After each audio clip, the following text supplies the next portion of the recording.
Chandisar જીઆઈડીસીમાં food અને drugs વિભાગની કાર્યવાહી, શંકાસ્પદ ઘીનો જથ્થો જપ્ત કરાયો। બનાસકાંઠા જિલ્લા ખોરાક અને ઔષધ નિયમન તંત્ર દ્વારા ખાદ્ય પદાર્થોમાં થતી ભેળસેળ રોકવા માટે કડક તપાસ અભિયાન હાથ ધરવામાં આવ્યું છે।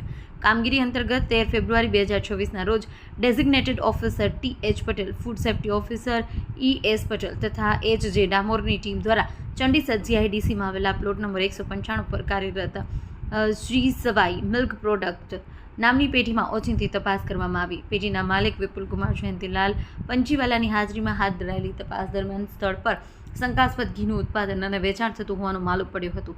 તંત્ર દ્વારા કરવામાં આવેલી કાર્યવાહીમાં પેઢીમાંથી હેલ્થ પ્રીમિયમ શુદ્ધ ઘી તથા ઘી એમ કુલ 2 શંકાસ્પદ નમૂનાઓ પૃથ્થકરણ માટે લેવામાં આવ્યા છે।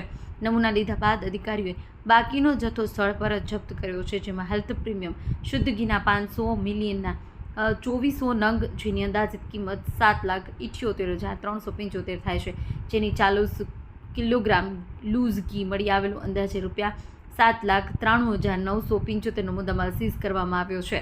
ખોરાક અને ઔષધ નિયમન તંત્ર દ્વારા મામલે જવાબદાર વ્યક્તિઓ વિરુદ્ધ food safety and standard act 2006 હેઠળ કાયદેસરની કાર્યવાહી હાથ ધરવામાં આવી છે। લેવાયેલા નમૂનામાં લેબોરેટરી રિપોર્ટ બાદ આગળની કડક કાયદાકીય પ્રક્રિયા કરવામાં આવશે, તેમ ફૂડ એન્ડ ડ્રગ્સ વિભાગ દ્વારા જણાવવામાં આવ્યું છે।